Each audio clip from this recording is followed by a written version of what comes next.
Neglect starts as an infection, and if you don't take care of it, it becomes a disease. And one neglect leads to another.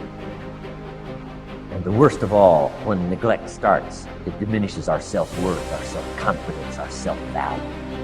It's easy to take the easy option. It's easy to rationalize. If no one around you is living at a high level, no one around you is achieving at the highest level, it might seem okay to take it easy. It's easy to get in a big, average, miserable rut. What's not easy is putting in the work when you don't feel like it. What's not easy is continuing to raise the bar when everyone around you remains the same. Not one's life is ever easy. How did you ever think you were ever going to make any progress? You can make this your time. You can take control of the life you want to live. Have the authority to know what you need to change, to know how to change, and then to take action. Have discipline for yourself into progress. Switch your routine. Good people can't really handle them on the level that someone who's great is. So you're praying for greatness and a problem comes and you're running from the problem. You don't understand that it is in solving the problem that you become wealthy. You don't understand that when you solve that problem, you solve something that 2 other million people couldn't solve. And so once you solved it, that solving the problem elevated you. There's so much knowledge out there, so much information, so many ways to get better. And we make so many mistakes. We're the product of our mistakes. And oftentimes the lesson is sitting there right in front of our face. It's there to be learned, but we miss it, or we don't pay attention to it, or we think we know better until it punches us in the face. Be confident in your ability to overcome any challenge that comes your way. Why? Because your level of confidence is going to determine what you strive for. If you don't have confidence, what you'll do is you'll see something that you want, but you won't go for it because you'll tell yourself, I'm not cut out for this. I'm not good enough for this. I don't speak well enough for this. I'm not credentialed enough, or I'm not qualified enough. And what you're doing is holding yourself back. Think about, how can you do something different? We decided to take a risk and be different. So how can you be different in your category, in your career, in your field of interest, whatever you're doing? How can you purposefully choose to evolve and do something different? Because that's a risk. And sure, not all risks are rewarded, but I'll tell you what's never rewarded: stagnation. One of the things that we must do is that we must be involved in working on achieving self-mastery. You must work on yourself continuously. Never be satisfied with yourself. If you can't fly, run. If you can't run, walk. If you can't walk, crawl. But by all means, keep moving. Part of the reason that people go watch anti-heroes and villains is because there's a part of them crying out for the incorporation of the monster within them, which is what gives them strength of character and self-respect, because it's impossible to respect yourself until you grow teeth. And if you grow teeth, then you realize that you're somewhat dangerous, or maybe somewhat seriously dangerous, and then you might be more willing to demand that you treat yourself with respect and other people do the same thing. And so that doesn't mean that being cruel is better than not being cruel. What it means is that being able to be cruel and then not being cruel is better than not being able to be cruel. Because in the first case, you're nothing but weak and naive. And in the second case, you're dangerous, but you have it under control. And a lot of martial arts concentrate on exactly that as part of their philosophy of training. It's like, we're not training you to fight. We're training you to be peaceful and awake and avoid fights. But if you happen to have to get in one, and I guess the philosophy also is that if you're competent at fighting, that actually decreases the probability that you're going to have to fight, because when someone pushes you, you'll be able to respond with confidence And with any luck, and this is certainly the case with bullies, with any luck, a reasonable show of confidence, which is very much equivalent to a show of dominance, is going to be enough to make the bully back off. And so the strength that you develop in your monstrousness is actually the best guarantee of peace. And that's partly why Jung believed that it was necessary for people to integrate their shadow. And he said that was a terrible thing for people to attempt, because the human shadow, which is all those things about yourself that you don't want to realize, reaches all the way to hell. And what he meant by that was it's through an analysis of your own shadow that you can come to understand why other people are capable, and you as well, of the sorts of terrible atrocities that characterize, let's say, the 20th century.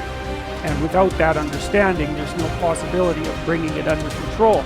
It's also partly why the path to enlightenment and wisdom is seldom trod upon, because if it was all a matter of following your bliss and doing what made you happy, then everyone in the world would be a paragon of wisdom. But it's not that at all.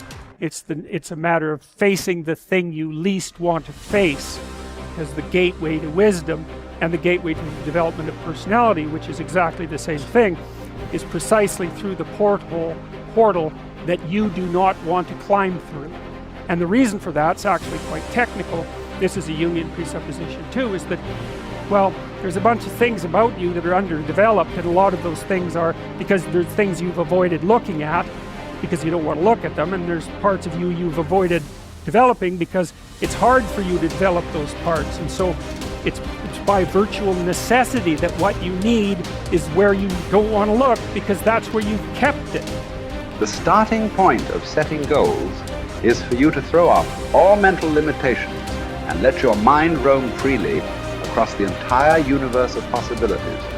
Your primary job at the beginning is to allow yourself to dream big dreams and determine exactly what it is you want out of life, in every area and in every dimension.